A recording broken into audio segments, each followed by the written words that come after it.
بسم الله الرحمن الرحيم. الحمد لله رب العالمين، والصلاة والسلام على أشرف المرسلين محمد النبي الأمي وعلى آله وصحبه وسلم. اللهم وفقنا لما تحب وترضى. وبعد، الموضوع اللي هو كسب سيئة سواء قنديان رسالة يمكن النبي محمد صلوات الله وسلامه عليه وسلم. وإن رسولنا البهرين خصائصتي نبغو قارقوها الشيخ وتلمامي وحكمدها إن لو صدري ومدى دماتي دعوتي سويني عامة. نصوص القرآن كتلمامي سانا وحيث بدنتي نصوص مكية مثلا لأني ونصوص مكية وقرآن في كسر دقي نبي محمد صلوات الله وسلامه عليه انت بجرون بقى موالي أروا مكتشوري يعني يسوهم مطرود والريال يوعد بدنانا وقوم السنين وكري شوغا أما نوع وفلس عضان أما ضد يريل شوغا قل يمال طونان حيسنين يا إلهي سبحانه وتعالى القرآن كمكي قاوت المامي إن رسول يهي ومدى دنيا كنورنا وما أرسلناك إلا كافة للناس في سورة الصبر. قل يا أيها الناس إني رسول الله إليكم جميعا أعراض وما أرسلناك إلا رحمة للعالمين الأنبياء. يعني القرآن كاسين مكي أما آيات كاسين وآخرين إلهي سبحانه وتعالى والنبي محمد التلمامي إنه رسول يهي عالم كدماتي. ولذلك روح يسكده نبي صلوات الله وسلامه عليه أي فرصة أما كان سير هدوه هلا إنه إلهي كتاب في سير سنة النبي يدك قارسيه رسالة دي لسه ديبي إنه وقت كستوه تجناده أو قارسيه هذا القريش تهي وصائشي كستوه مركاسي أكتي سكسر تقرأ هينا الاستعمال. مثلا مكان كوجوغي غير مكان يذكر أجاكو هذا الدين قارسيني هذا الفرصة اللي شفته فرصات في حج في جاهلية إن كان الإسلام كحج واجبي ضد كويسو حج تجرين وبقايا دين النبي إبراهيم وكتر وحيابه إلا كان أخلي بكملها. ولذلك وسو حج تجرين عرفت يوا ليمن شري فرصة أسيام كان سكاب النبي بسكده يجري صلوات الله وسلامه عليه وكفى إليستو وأنتم قبائلك عربية ضرصوا مربوا لها ورياء يهوين إياه وأن إلهي دينتي سشيري يعني إياه من القرية يسين إياه وإياه وحقان لعين إياه إنت سيئنو قارسية إلهي سبحانه وتعالى دينتي سا وحسكو دايين وضبك الله حريده حريبك سواكين حلسيين إن دعوته قارده مدينة والنبي قمرك وهران نمن رأى وصلاة المي وأنفقيني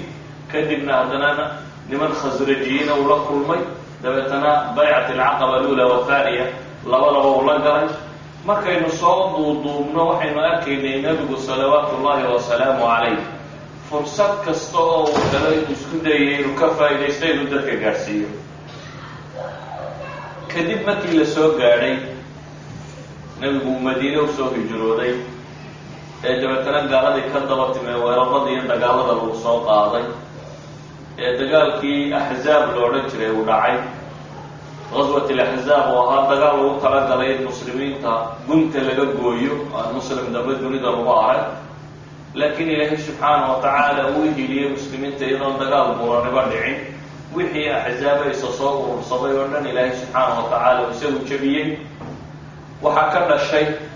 إنه نبقوا إلى صلوات الله وسلامه عليه ما تلقى بلابه إنه دوري دونا يعيدين ويسوي دوري ميسو كدبوا نبي وحب بالأمين وصاع عمرته عمرضي وكل ديدي مشركين بنصابه هالشيء معروف كالصلح الحديبية اللي ورجري هالشيء الحديبية ما شاء الله يدخل وقري أيو نبي الله عليه صلوات الله وسلامه عليه قريش هالشيء كواحد كرر تبمي إن دتو سنبت قليل هدنا أما الصلح أما هالشيء سنبت قليل هشيس كان بالجلية والنبي وقري صلوات الله وسلامه عليه وحنا النتيجة دي سنغطي إن لو ورقلوا نبت جلية مجتمع من قوة النوران كرام قالك إيه مسلم قوة مسلمين دون الدولة دو داسين وجدته قالوا دون ميشو دا إذا كنادا قال نقول أنا كدولي ليس نبت جلية in laysnabadgeliya markaasi waxay keensatay arrin cusub oo ah dadku inuu wada hadlo, in la sheekaysto, gaalada iyo muslimiintu inaysi soo gaadhaan oo laysu soo dhex galayo iyadoo nabada laysku qabo, in badan wax laysweydiin karo. xadiis aan xoog badnayn oo abi daawud iyo qayrkiiba soo wariyeen laakiin culamaa ilxadiid ay leeyihiin ma asaxin, waa kii tilmaamaya awafatxun huwa la weydiinayey xadiidku suu dhigayo in nabiga la weydiiyey salawaatu ullahi wasalaamu calayh uu nin leeya waxaan weydiiyey ma fatxi baa kari markii alla soo dejiyey innaa fataxnaa laka fatxan mubiina oo looga jeedo sulxu xudaybiya ma fatxi bay ahayd, waladii nafsii biyadihi innahu la fatx ayaa nabiga loo nisbaynaya inuu yidhi salawaatu ullahi wasalaamu calayh, laakiin culamaa ilxadiid sanad ahaan ma asixin bay leeyihin. waxaase culamada muslimiinta waaweynka imaam zuhri, ibnu xajar alcasqalaani, ibnu hishaam iyo qayrkeyd ba ay leeyihin xudaybiya waxay ahayd bay leeyihin fatx. imaamu zuhri wuxuu leeyahay famaa futixa fi lislaami fatxun qablahu kana acdamu minh. sulxu xudaybiya buu leeyahay fatxi ka weyn muslimiintu may helin isaga ka hor. inamaa kana alqitaalu xaytu iltaqa annaas, wuxuu ahaan jiray unbuu leeyay weerar laysweeraro haddii laysba arko, yani gaal iyo muslim waa layshayay, haddii lays arko dagaal unbaa jiray buu leeyahay. falama kanat ilhudna wawadicat ilxarb waamina annaasu bacduhum bacda waltaqow fatafaawaduu fi lxadiidi walmunaazaca, markii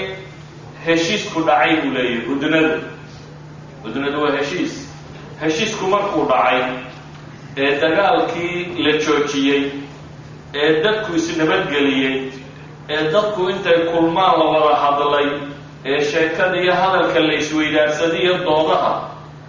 falam yukallam axadu bilslaami yacqilu shay'a ilaa dakhala fiih. waxa uu leeyahay imaamu zuhri, ibnu shihaab waxa uu leeyahay ma dhicin axad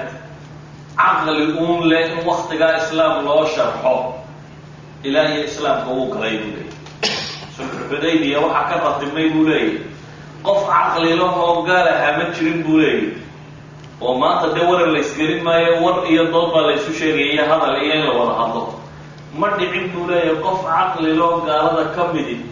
ilaa iyo waxa ka ratibmay inuu islaamaan buu leeyahy.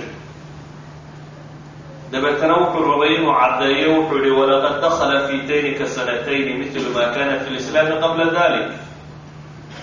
labadaas sannadood yani sulxigaasi intii aanay gaaladu jebin oo aanay ka bixin heshiiska waxa uu socday 2 sannadood. sanadkii 6aad baa la galay ilaa sanadkii 8aad 2 sannadood buu socday. labadaasi sannadood buu leeyahay waxaa soo galay islaamka dadkii ku jiray markii hore muslimiinta ahaa dad ka tira badan leh. walidalik baa ibnu hishaam oo raba arrintaa inuu daliilu sameeyo ayaa wuxuu yidhi ilaahay rasuulkiisu xudaybiya wuxuu ku tegey markii uu heshiiska gelayay 1400 oo nin buu yidhi. caamil fatxi markii maka la furanayay oo markii ay heshiiska buriyeenna 10,000 oo nin buu ku buriyey buu leeyay. 10,000 oo nin ayuu maka ku qabsaday. yani wuxuu leeyahay ciidanku markii hore kama badnayn 1400, 2 sano kadibna ciidanku wuxuu gaadhayay maxay 10,000. taasi waxay tilmaamaysaa buu leeyahay dadkii muddadan yar islaamka soo galay. walidalik bu ibnu xajarna fi lfatx qadiyadaasi buu ayidaya xoojinaya. waxay leenahay islaamku marka nabigu salawaatu ullahi wasalaamu calayhi iyo saxaabadiisii waxay ka faa'iidaysteen waktigii dadku uu nabadda ahaa. walidalik ayuu sheekh jacfar idriiska wuxuu odhanaya waxa fiican jawi kaa la mida haddii la helo dadka muslimiintii inay ku dadaalaan inay xejiyaan oo nabaddaasi ilaaliyaan, waayo waxaa ka ratibmaya haddii dacwo fiican la sameeyo in dadku diinta ay si fudud ay u soo galaan.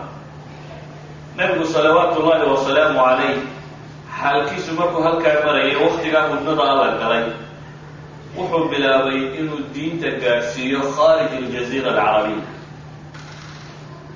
jaziiradii carbeed iyo intii carabi degi jirtay dhulka baxsan inuu waraaqa u kala diro boqorradii iyo maamuladii la yaqaan markaas iyo dunida ka jiray oo laba dowladooda waaweyn oo xoogan baa ka jiray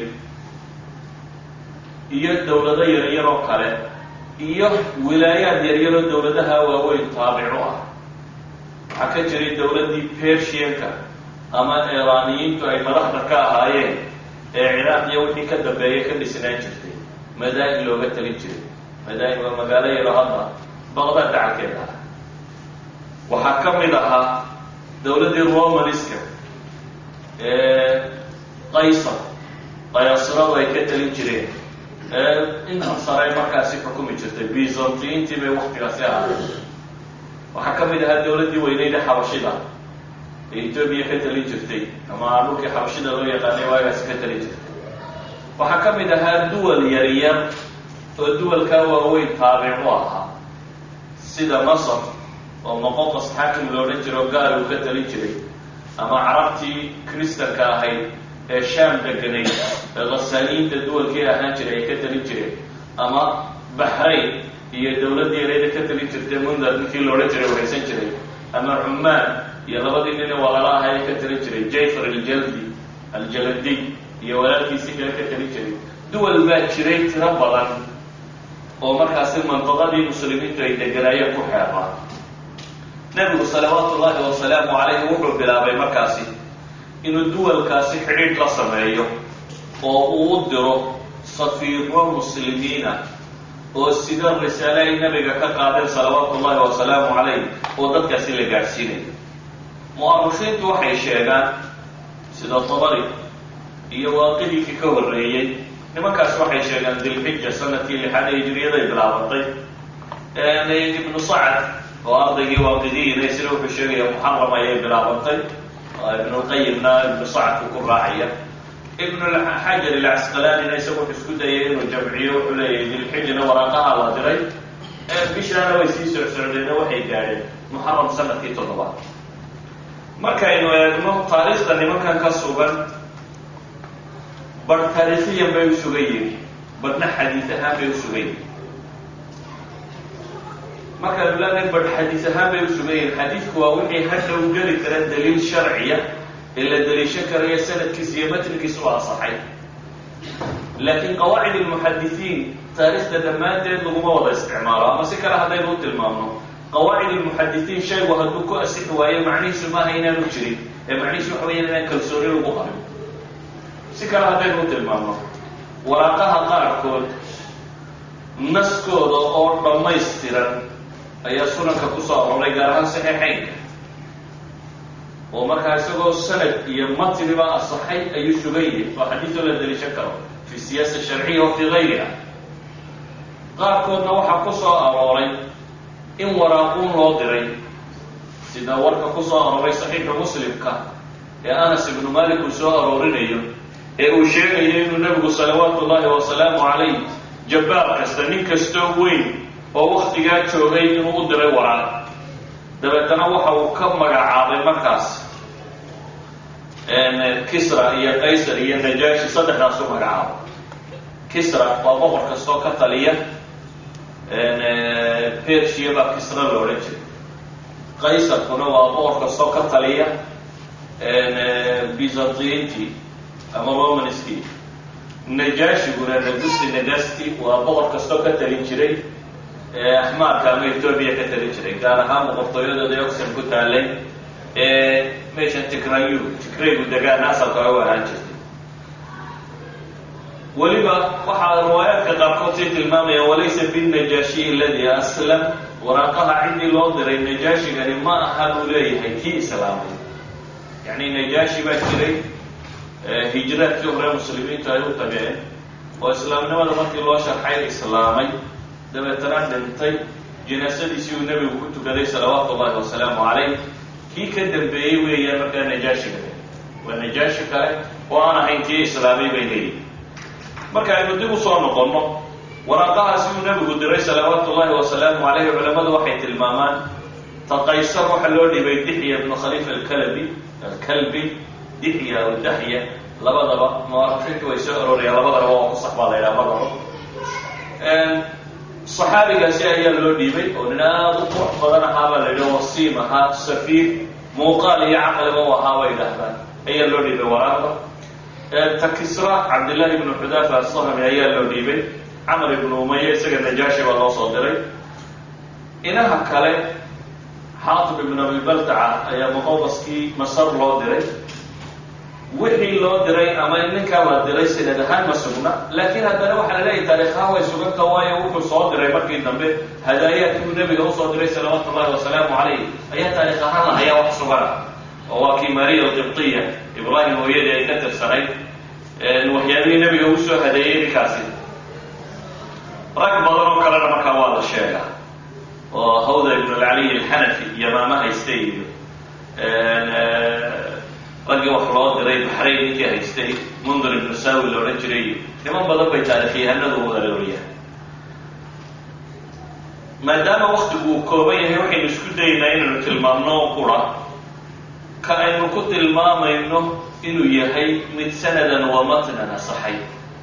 oo naskaas keliya ee sugan ee sanad iyo matniba sugan kuwa kale nusuusta laga sugo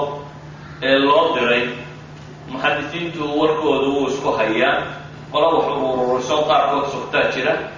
rag badan oo ragga waaweyne muxadisiinta ka mid ina geeska ku fiidhaan waxba kama ururayaan bay idhaahdaan waxyaabaha la isu geegeeyey laakiin markaaynu soo koobno labadii dowladooda waaweynaa laba waraaqood baa loo kala diray labadii waraaqood ee loo kala dirayna laba qaab oo kala gedisan bay u qaabileen qolo waa kii waraaqdaba googooyey ee laga tilmaamayo inuu nabiguna yidhi salawaatu ullahi wasalaamu calayhi ilaahay iyagana ha googooyo oo aan dowlad damba u dhismina sidii u googo'day waa tii kisra loo diray marka nimankii uu yidhi soo qabta nebi maxamed ay keena baadaan ninkii la odhan jiray abnaaga ka tirsanaa abnaagu waa wulaadii yeman haysan jirtay ee beershiyaanka ka mid ahaa yani dhashii beershiya dadkii kasii hadhay ee markaa ku koray yeman ee xukumi jiray ayaa alabnaa ay culamada taarikh magacaasi ku tilmaamaan nimankaasi waa kuwii nebiga u yimi dabeetana waa kii uu sheegayba inuu boqorkoodii dhintay kadibna ayagiiba islaameen naska aynu u soconnaa ee aynu leenahay sanadan wa matnan buu asaxay waana siyaasa sharciya wax lagu binayn karayo waa naskii saxiix albukhaari iyo muslimka ku soo arooray ee waraaqdii loo diray ah heraclis ninkii la odhan jiray heraqal carabigana lagu yidhaahdo heraqal xadiidka bukhaari waxa uu sheegayaa abu sufyaan ayaa ka warramaya oo wuxuu leeyahay heraqal baa dhulkooda ayaan qabanay buu leeyahay anigoo koox carbeed la socda markii dadku uu nabday tujaar anagoo ah baanu shaam qabanay buu leeyahay fi lmuddati alati kana sala allahu alayh waalih wasalam maadda fiiha waktigii uu nebigu heshiiska la galay yani fi lhudna waktigii uu nebigu heshiiska la galay kufaaru quraysh ayaan qabtay buu leeyahy isagoo safar hogaaminaya yani waxaa macruufa abu sufyaan qaa'id miidaan iyo dagaalna wuu ahaa taajir weyn oo rajululacmaal oo safarada hogaamiyo oo baacmushtarkaasiga hogaamiyana wuu ahaa marka wuxuu leeyahay waan baxay iliya baan qabtay waa qudus markaan meeshii tagnayna waxaa noo yeedhay ninkii la odhan jiray heraclis markuu noo yeedhay wuxuu kaloo u yeedhay buu leeyay dad waaweyn oo cudamaa u ruum ka tirsan wuxuu kaloo u yeedhay buu leeyay tarjumaankiisii tarjumaan iyo turjumaan labadaba waa la ydhaahdaa markii uu noo yeedhay wuxuuna weydiiyey buu yihi su-aal ah ayukum aqrabu nasaban bihada rajul ninka kan bihada arajul aladi yazcum annahu nabiy war ninkan nebiga sheegtay kiinee baa qaraabo u xiga buu leeyahy waayo ninka qaraabada ugu xigaa su-aalaha la weydiin doono nasabka iyo waxaa ku saabsan ceeb kama sheegi doono waa tolkii yani been kama sheegi doono yaa idinku qaraabo dhow buu yidhi abu sufyaan wuxuu leeyahay waxaan ku yidhi aniga ayaa qaraabanimo ugu dhow soo dhaweeya buu yidhi isaga marka qoladii kalee la socotay abu sufyaan dhabarkiisa fadhiisiya buu leeyahy heraclis sida ka muuqata nin caqli badan buu ahaa inkastoo culimadu ay intooda badani leeyihiin xaqa muu qaadanin haddana laakiin nin caqli badan aqoonna la lahaa aqoon kutubtooda uu lahaa cilmu nujuumka iyo xidigiska beentoodana wuxuu ka yaqaanay laakiin qaabka uu ula dhaqmayba waxay tilmaamaysaa inuu nin caqliya garaad le u ahaa ninkan uu rabay inuu wax weydiiyo xagga horuu soo fadhiisiyey nimankii la socday kamuu horkeenin waayo labada qof haddii laska horkeeno inay ama isu seeyaaliyaan ama kala khajilaan ama war badan ay sodhan kari waayeen baa suurtagala wuxuu yidhi daba fadhiista ma arkayo waxa ay calaamadinayaan ama sayniska ay bixinayaan ma arkano qoladii kalena daba fadhiista buu ku yidhi markuu meeshaasi wada fadhiisiyey ayuu wuxuu ku yidhi ninkan waxbaan weydiin doonaa hortayda fadhiya ee hadduu been ii sheega beyniya buu ku yidhi qoladii dambe abu sufyaan hadduu been sheega beyniya abu sufyaan baaba dhaaranaya wuxuu leeyahy fa wallahi lawla alxayaa an yasru ilaahay baa ku dhaartay xishood haddaanu jirin oo aanan ka cabsanaynin in been laygu qabto hadhow been layga geeyo laydhaa ninkii weynaa been buu sheegay nebi maxamed markaa colaadaan u qabay buu leeyay waa ka been sheegi lahaa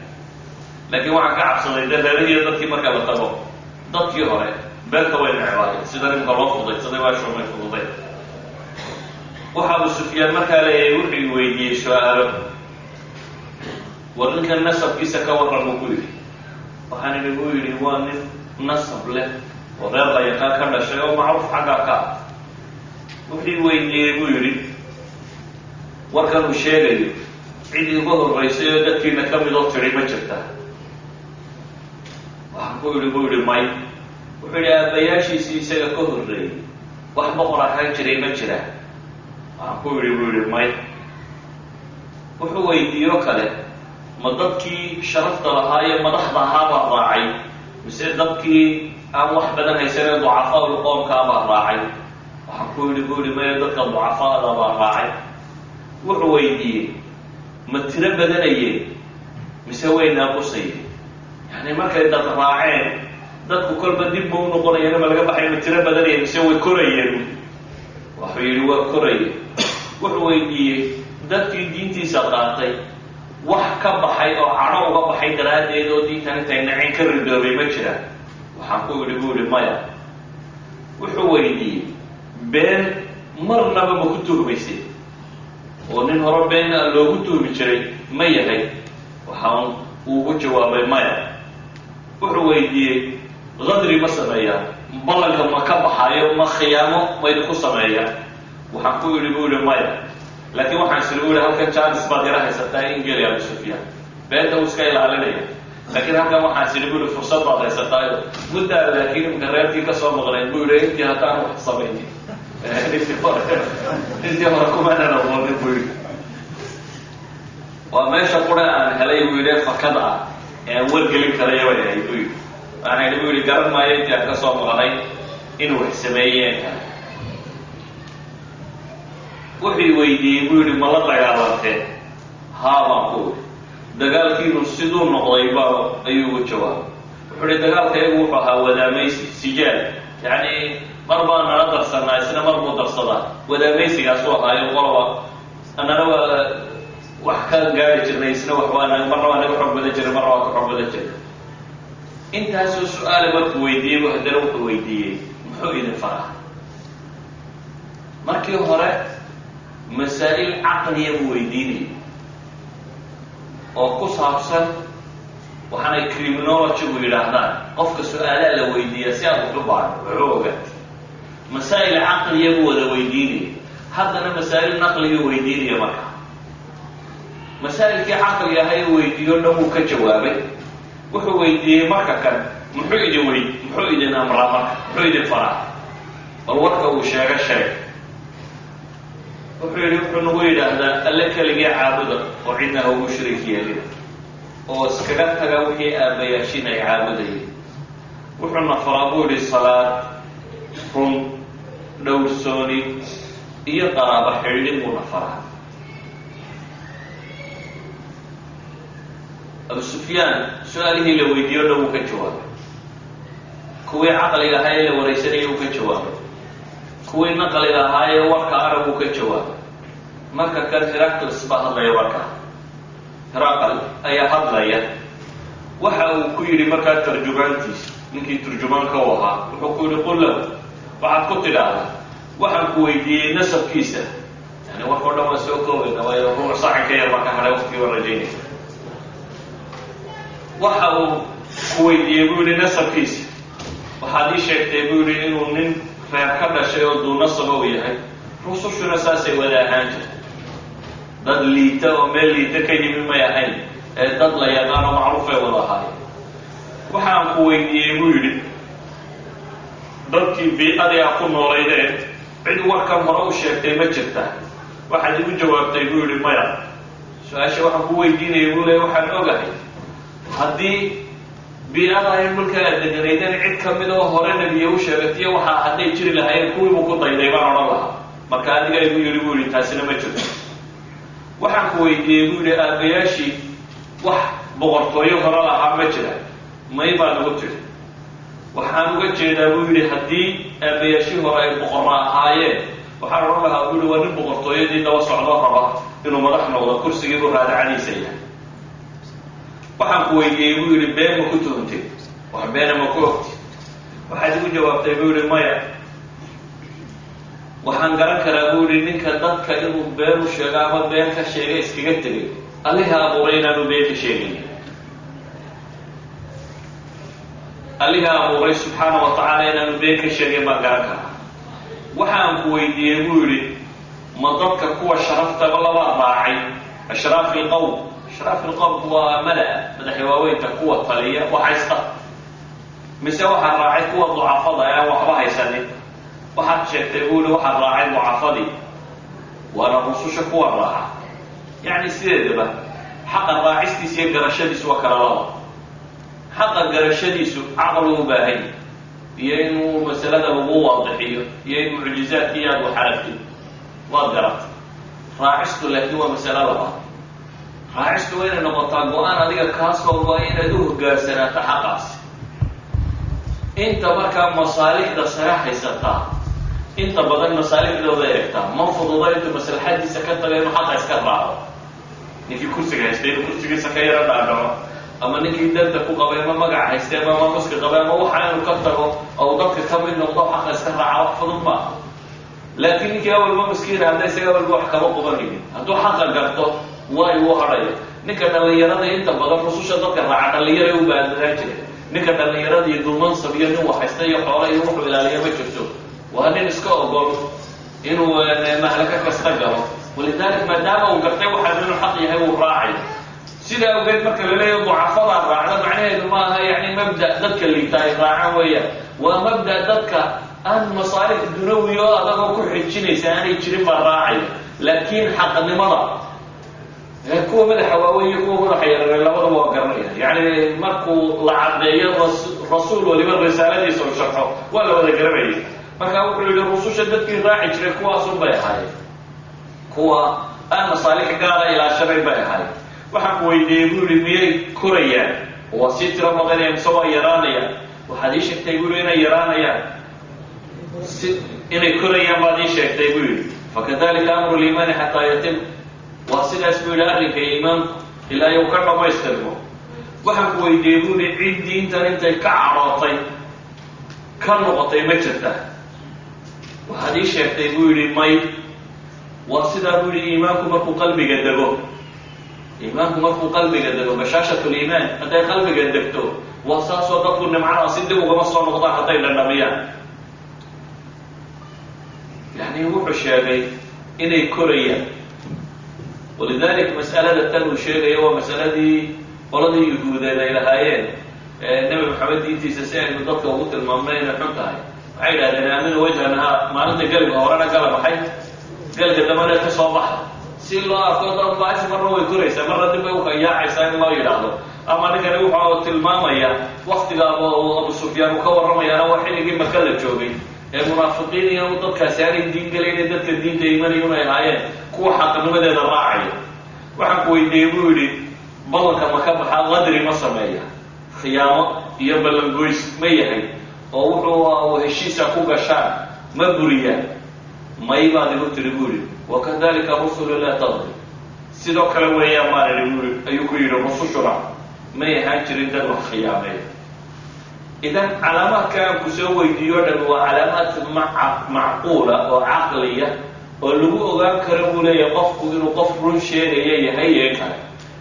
wuxuu markaa u dhaadhacay bal mabda uu dadka faraya haddaba inuu ogaa. markii hore isaga wuu sifaysanaya qofkuu yahay, haatana wuxuu eegayaa mabda uu wado iyo waxa uu yahay. bal waran buu yidhi, waxaan ku weydiiyey muxuu dadka faraa, waxaan uu waday risaaladan uu sidee dadka u sheegayaa maxay tahay. waxaad ii sheegtay buu yidhi inuu dadka farayo tawxiidka, ilaahay keligii caabuda oo cidna ha ugu shariik yeelina, cibaadatul awthaan iyo waxaa aabbayaashiin samaynayeenna ka dheeraada, salaad tukada oo ilaahay ku xidhma, sidqi iyo run sheega, cafaaf iyo dhowrsoori la kaalaya, qaraabo xidhiidhiya. waxa aad sheegaysaa buu yidhi markaa hadday run tahay oo warku sidaa aada ii sheegtay uu yahay, warku sidaa aada ii sheegtay hadduu yahay oo ay run tahay, ninka kali buu yidhi wuxuu qabsan doonaa halkan anigu aan maanta fadhiyo. waqad kuntu aclamu annahu khaarij, waan ogaa buu leey inuu soo bixi doono nebi, laakiin maan moodin buu yidhi inuu tolkaa ka soo baxayo. ee haddaan ogahay buu leeyay falaw annii aclamu annii akhlusu ilayh, haddaan ogahay inaan gaadhi karo latajashamtu liqaa'ah, waan yacni mashaqo kasta iyo kulfo kasta waan u samayn lahaa si aan ula kulmo. haddaan la joogana buu yidhi carihiisaan maydhi lahaa. Herakal baa warkaale, laakiin waxaan oo dhama cudurdaar maahay, boqortooyadiisii buu ilaashaday. waxa uu tilmaamayaa inuu xaq yahay nebiga kale. intaa kadib ayaa meesha waxa jooga oo la keenay waraaqdii uu nebigu soo diray salawaatu ullahi wasalaamu calayh. waraaqdii uu siday saxaabigii dixya waraaqda wuxuu keenay busra shaam. busra waa magaalo halkan shaam iyo xijaas ay iska gara ku taalo. busra shaamna loo yaqaano waa dhulkii ay haysan jiray markaa ghasaaniyiintu duwalkooda ay ka tali jireen. markii uu halka keenayna qoladii ghasaaniyiintaa soo tallaabisay, carabtii kristanka haysan jirtay ayaa soo tallaabiyay oo boqorkaa loo keenay. markaas buu wuxuu yidhi bal keena kitaabkiisii. kitaabkii baa la keenay. waxaa la akrinaya warqadii uu nebigu soo qoray salawaatu ullahi wasalaamu calayh. warqaduu nebigu soo diray waa tan: bismi illaahi araxmaani araxiim, min muxammadin cabdillahi warasuulih ila hiraql cadiim الrum, salaamun calaa man itabaca alhuda, ama bacd fainii adcuuka biricaayati اlislaam, aslim taslam yu'tika allahu ajraka maratayn, fain tawallayt faina calayka isma alagisiyiin. ya ahla alkitaab tacaaluu ila kalimatin sawaaءin baynana wa baynakum anlaa nacbuda ila allah walaa nushrika bihi shay'a walaa yatakida bacduna bacdan arbaaban min duuni illah fain tawallow faquluu ishhaduu bianna muslimuun. waraaqdan baa la akriyay. waraaqdan nebigu salawaatu ullahi wasalaamu calayhi uu diray waa waraaq yar oo muujisa oo jawaamiculkelimku sheeku hadda tilmaamaya xambaarsan. waa waraaq tilmaamaysa inuu nebigu salawaatu ullahi wasalaamu calayhi dadka la jeclaa inay islaamaan. waxa uu nebigu ku bilaabay ilaahay magaciisa subxaana wa tacaala. waraaqiduu nebiguna saas buu caan ku ah inuu ilaahay magaciisa ku bilaabo. walidalik baa culamaai salaf rag badan oo ka mida kutubtooda xamdala kumay bilaabi jirin ee bisikaw bay ku bilaabi jirin. waxaa maktuubka ah sida bukhaari iyo asxaabu sunan rag badan oo ka midi ay kutubtooda ku bilaabeen. nebigu salawaatu ullahi wasalaamu calayh wixii waraaq ciduu qoray ama la hayo, hataa saxaabada hore aharka la haya tirada badan le bisikaasun bay ku bilaabi jirtay. bismi illaahi araxmaani araxiim ayuu nebigu ku bilaabay. dabeetana wuxuu ugu xigsiiyey min muxammadin cabdillaahi warasuulih. waraaqdani waxay ka timi nebi moxamed oo ilaahay addoonkiisii. yani waxay culamadu sheegaan meeshan xikmad baa ku jirta. xataa rasaa'ilka kale inkastoo aynu dhi iyagu ma sugna qoraaladooda min xayti sanad marka lagu xisaabtamayo, waxay yidhaahdaan cabdullahi kuma jirto, kuwabuu meelaha kale wadnay, laakiin kan way ku jirtaa bay yidhahdaan. waayo qoladani masiixiyiin bay ahaayeenoo waxay ku dhibtu ka haysatayba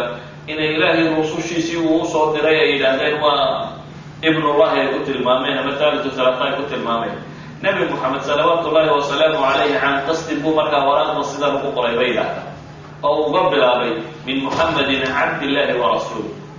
وهيكتب وراء ضطري محمد وإله يدور كيسية هي رسول كيسية وأنا أمان هلك وقدم بيسا الدور لماذا إلهي وماشى رافع كلمة بن آدم وماشى شرفته كهلا ولذلك ما إلهي القرآن كما هو أمانة يوم تبارك الذي نزل الفرقان على عبده سبحان الذي أسرى بعبده الليلة الحمد لله الذي أنزل على عبده الكتاب إلهي وحقوق الصفين يا نبي صلوات الله وسلامه عليه إنه العبودية داسي حقيقية نبي صلوات الله وسلامه عليه وحاوت المامين إن ندك واحد قلبنا إنه نحن إلهي أدون كسي رسول كسي أدون لماذا صيني أمان طهي أو حلق عرب عليه يعني مركز ربط إن أمان طه قفك الله قريت إنه إلهي أدون لماذا يسيب فليين وأمان كما تميسي وولي عليه إلى هرقل عظيم الروم نبي صلوات الله وسلامه عليه مقع إلهي قب الأوضي وحاوكو حكسيين وتلمامه وقضوا العدة يكتمي هي عدة يكسعته علماء ذلك وحي تلمامه نبي وحي تلمامه هرقل عظيم الروم ملك الروم لما ورد لكن عظيم الروم أولا نيكا كان قلبها لكن وحل الربعين الإسلام لو صوريه islaamku markaasi dadka marka diin loo bandhigayo lama caayo lama maago booska uu leeyahay lagama qaado bale xataa taariikhda islaamka waxaa lagu tilmaamaa cid islaamtay oo nidaamkooda uu si u dhisnaa nebigu kama ridin nin madaxnimadiisa iyo mid kale ma saarin ma odhan war adigu qabiilku samaynana islaamay adigu awalba mid fiican maad hayna ka hadh nin baa reerka ku jira kale oo muslim oo kaasoo diin horreeya isagaa xukumaya hataa nebigu kuma odhan reer waloo islaamoo u yimi ciddii madaxda u ahayd buu u daayo madax u ahayd walidalik usluubka ilaahay subxaana wa tacaala qur-aanka wuxuu inoogu tilmaamayaa inaynu dadka diinta ugu yeedhno maxay bilxikma waalmawcidati alxasana xikmo iyo mawcido xasana iyo jidaal wanaagsan inaynu dadka wanaag dadka ugu farno ilaahay nabiyullaahi muuse markuu dirayay waxaa la yidhi fircoon waxaa ku tidhahdaa quula lahu qawla layina hadal fiican ku dheh qofka muslimkii sidiisaba bacaan maaha qof wax caayo maaha qof wax maaga maaha maanta waxaad moodaa ducaadu muslimkaaba baxsan kuwa muslimiintaaba sida loogu wada cayo aad ka argagaxaysa yacni kaba kaale qof gaaleed iyo kale ninkan isagoo gaala ayuu nebigu salawaatu ullahi wasalaamu caleyh haddana wuxuu u sugay wixii ay tooti u haysteen oo ah inuu madaxdoodii yahay cadiimu ruum buu markaa nebigu ku tilmaamay romaniska odaygoodii duqoodii inuu yihi ayuu nebigu u tilmaamay kadib waxa uu nebigu salawaatu ullahi wasalaamu calayh u tilmaamay salaamta in dadka alla raaca iska leeyihin nabadgeliyo salaamun calaa man itabaca alhuda intaa kadib wa amaa bacd fa innii adcuuka bidicaayati lislaam wuxuu nebigu leeyahy salawaatu ullahi wasalaamu calayh waxa aan kuugu yeedhaya bidicaayati lislaam ay bidacwati lislaam islaamnimaan kuugu yeedhaya ayuu nebigu leeyahy salawaatu ullahi wasalaamu calayh waa dacwa sariixa qofka mu'minkaa waxa fiican saraaxadeedu ogaado qadaayaadka dacwiga ee diinusheega dadka lafiya duuraanna aad gelin xaqu inuu sariix iska noqdo muu nebigu odhan waxaan rabaa inaynu isku soo yarana dhawaano dawlad fiican oo idinkuna xaggaa xukuntaagtiin annaguna dawlad kale oo dhankan haysta ayaanu nahay ay isku soo yarana dhawaano ugamuu bilaabin warqadda hadafkeedu waxay ahayd in dadka diin la gaadhsiiyo walidalik meel kale muu marin nebigu salawaatu ullahi wasalaamu calayh wuxuu ugu bilaabay fa innii adcuuka bidicaayati lislaam qofka muslimkii inuu islaamnimada ka xishoodo markaa maaha dacwo markaad cid gaadhsiinaysa inaad ka xishooto maaha waa iskaga mid hadduu boqor yahay hadduu filosof yahay hadduu saynisyahan yahay iyo hadduu adhiga raaco laa ilaha illa allah baa loo wada sheegaa bashariyaday wada wadaagaan kalimatu tawxiid bay u wada baahan yihin kalimatu tawxiid maaha dadka masaakiinta inta adhiga raacda iyo inta iska liidata eray loo sheego oo aad hadhow ka fikirto niyow brofessorkaygii baan tagaya talo maxaan ku idhaha brofessorka laa ilaha illa allahna ku dheh sawa hadduu brofessor yahay hadduu saynisyahan yahay hadduu miskiin yahay hadduu suuq joogo waa basharkuna tawxiid baa ilaahay ugu soo dhibay rususha uma baahna falsafad kale iyo wax kaloo aad u raadacayso u baadi doonto baahidan baa bini aadamku wada qaba ah in la baro inay ilaahay addoomo wadayiin dabeetana nebigu salawaatu ullahi wasalaamu calayhi hiraqalkii room ka talinayay oo marka kan weliba madaxu u taagnaayo ah markuu bershiya ka guulaystay yani labadii dowladood waaweynay ishayeen marka kan waxaa calanka sitoo hogaaminta waday waa hiraqal baa hogaaminta waday oo wuxuu soo jebiyey bershiya sida aayadka qur-aanka tilmaamayana alif laam mim ghulibat ar-rum ilaahay ku tilmaamayo waa waqtigay soo jabay kadib walidaalika iyagaa u arkayay markan ay bini aadamkii dunida ku noolaan dowladdii ugu xoog badnaa ay yihiin laakiin nin caqlila baa dowladda hogaaminayay nin aad u caqli badan buu ahaa Heracles kii caqliga yaraana kii jaway buu ahaayee waraaqdii nabigu u diray baa yidhi ma addoon baa aniga waraaqdii soo diray googooye Kisra kan nabigu waraaqdu u diray wuxuu ugu yeedhayaa adcuka bidacaayati lislaam waxaan kuugu yeedhayaa in nabigu leeyahay islaamnimo waa jumal kooban oo macnayaal badan sita waxa uu nabigu intaa ugu daray markuu ixtiraamay ciddii warqadu ka timi uu sheegay magaca ilaahay lagu soo bilowday dantii warqad waa laga lahaaye koowaadna la sheegay oo in islaamnimo loogu yeedhayo kadib waxaa lagu bilaabay targiib oo ajar iyo wax la jeclaysiinaya iyo tarhiiba waxaa la yidhi aslim taslam war islaam isdhiib aslim waa isdhiib yaa laysu dhiibayaa ilaahay subxaana wa tacaala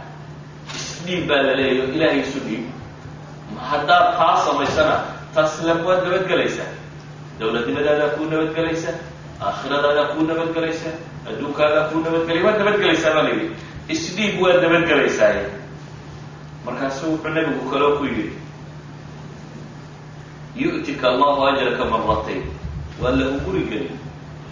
weliba laba ajarna allah ku siinaya subxaana wa tacaala haddaad sidaa yeesho fain tawallayt haddaad jeesata baa la yidhi oo aad raaci weydo sharcigaas faina calayka isma alarisiyiin waxaa korkaaga ah dembigii arisiyiinta yani badat ilawraaq laakiin anaa waa ogol inaan soo korto waxa la yidhi waxa korkaaga ah oo aada xambaaraysaa dembiga arisiyiinta alarisiyiin culamaa ilxadiid inta badan waxay ku tilmaamaan sida riwaaya xadiidka kale soo arooreen alakaariin aw alfallaaxiin culamada bar sida imaam taxaawi mushkil ilaataarkiisa uu ku tilmaamayo wuxuu odhanayaa firqo hore oo kristana jirtay oo arisiyiin la odhan jiray oo uu tilmaamayo waa sida uu sheekh nadawi siiradiisa isaguna uu ku tegay oo odhanayo firqadaasee loo jeeda arisiyiintu waa arios nimankii raacay arios ninkii la odhan jiray wuxuu ahaa wadaad kristana oo reer masar ah oo masiixiyiintii hore muwaxidiintaha ka tirsanaa oo isagoo aan ogolayn in la yidhaahdo nebi ciise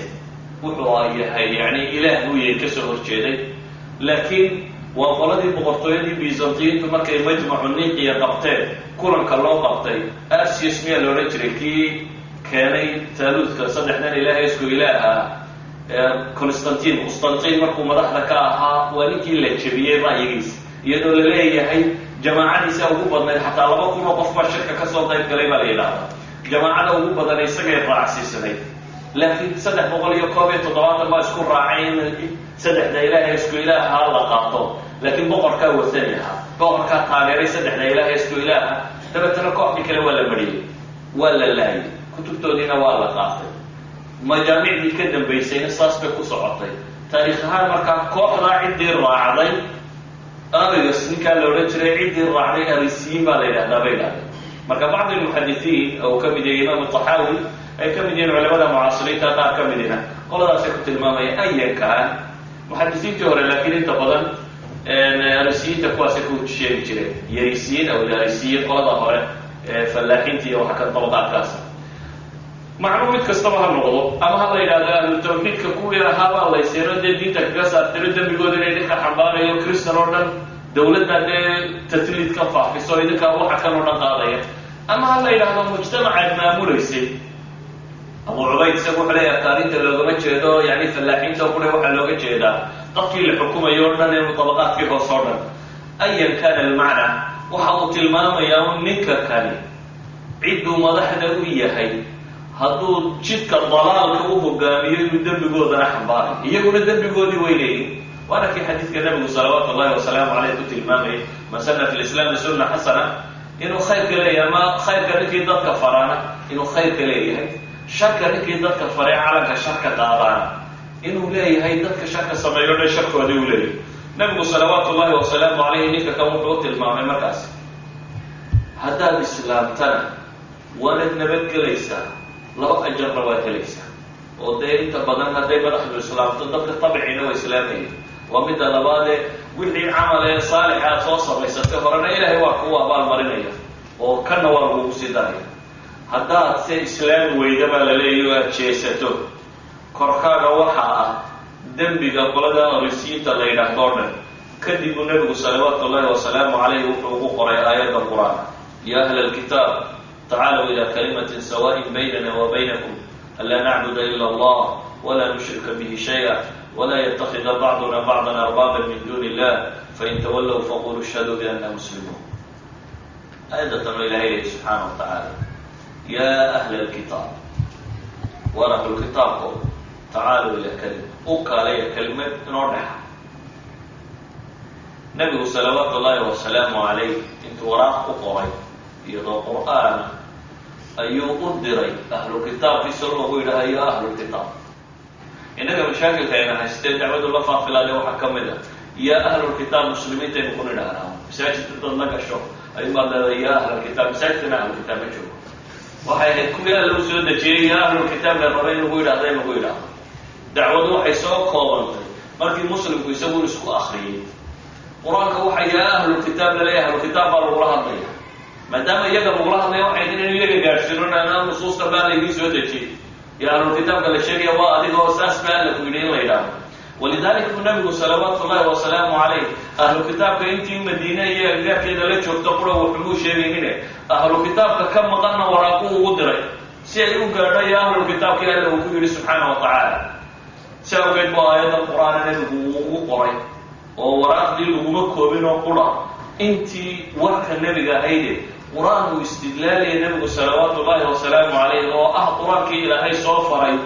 ee loo soo diray ahlukitaabka in lagu yidhaahdo ayuu nebigu ku leeyahay ya ahlulkitaab walidaalika waxaan idinkala dardaarmaya inaynu keligaan intaynu masaajidka fadhiisano ya ahlulkitaab ku akrino ya ahlulkitaab nimankaasaa lagu leeyay nimankii waynaynu sheegnaa ilahay wuxuu leeyahay ahlukitaabu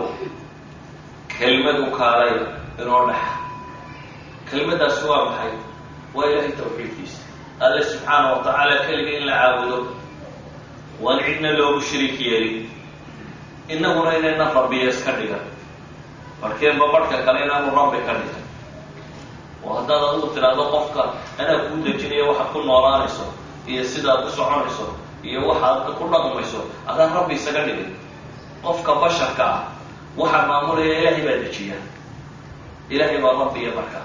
inagu iyadan rabbiya iska dhiganin baa la leeyahay ku dheh ee ilaahay subxaana wa tacaala aynu keligii ka dambayno hadday sidaa diidaan baa la yidhi subxaana wa tacaala waxaad ku tidhahdaa markhaati ka ahaada anagu muslimiin baanuna ilaahay baanu rumaynay waraaqdaasi markii ay gaadhay ee nimankii la isku akriyey ee qiraa'adii dhammaatay buuq iyo qaylaa bilaabmay oo nimankii cudama urume meesha fadhiya wadaadadii wixii aad bay uga qayliyeen dabeetana abu sufyaan wuxuu yihi waa nala saaray annagoo dabaddaa naloo saaray markii dabadda naloo saaray baa kooxdii la socotay waxaa ku yidhi buu yidhi laqad amira amru ibna abi kabsha wallahi baan ku dhaartay waa weyraaday arrinkii nebigu erayga uga jeedaa ibna abi kabsha maxaa looga jeedaa yani aweeyadiisii hore cid ka mida abi kabsha loola jiray ma carabta ayeeyada lafteeda waa isku naanaysaa ayey baa jirta ayeeyadiisii horaa intaba culamadu waa sheegtaa lakin ayan kaanat wuxuu u jeeday u nabiga salawaatu ullahi wasalaamu calayh ma qolo abi kabsha nin la odhan jiro diinta intuu ka tegay carabi ay haysatay ayaa loo nisbaynaya nebiguna isna inuu diintii ka tago caynkaasi ayan kaana lam waxa uu leeyahay abu sufyaan arrinkii nebigu inuu weyn yahay maalintaasaa ogaaday buu yihi markaan arkay buu yihi boqorkii banil asfar boqorkii romanskoo ka baqayo meeshaa lagu hadalhayo ayaa waxaan ogaaday buu leeyahay nabi maxamed salawaatu ullahi wasalaamu caleyh arrinkiisu inuu weyn yahay uu soo bixi doona على كل من كان ما إسلامي علماء التاريخ يتلمامان ويسكدي إنه مع كل حديث إسلامي سرواية كلا يتلماميا لكن لو كمو قوليسن مركو أركينا لو قوليسنين حيدي ورنا طهر على وإنه دينها قاضنه والإيمان وفلاحنا قاضنه دبتنا والله بوقه والله قيليه والله كعي الباب ده مركي ولا صاحب الباب مركي ويرسو عليه markuu arkay day lagu kacayo kursiga la weynaado wuxuu yidhi awal baydukum baan idin eegayay dee diinta kama tegina halkeedii baynu ka wadayna idinku baan eegoonina anigniga baqubiyo hadda sidaa uu u haysataan diinta waqtigii uu iska dhammaaday intaynu naskii xadiidka akhriyayna waqtigii dhammaaday wixii aynu ka istidlaali lahayn cumuuma waxaynu kusoo koobaynaa inuu nabigu salawaatu ullaahi wasalaamu calayh habeen iyo maalinba u taagnaa inuu diinta dadka gaarsiiyo kuwa la noolaana inuu gaarsiiyey kuwii ka fogaayay hareeraha ka xigay boqorro iyo kuwa hoosaba inuu cid u diray si uu diinta u gaarsiiyo maantana inay naga tahay dadka ayna saaran tahay inaynu caalamka dadka ku nool oo dhan ilaahay subxaana wa tacaala diintiisa gaarsiino iyadoo fudud oo ah inaynu ku nidhaahno war islaama waa nabadgelaysaan wallahu aclam bilah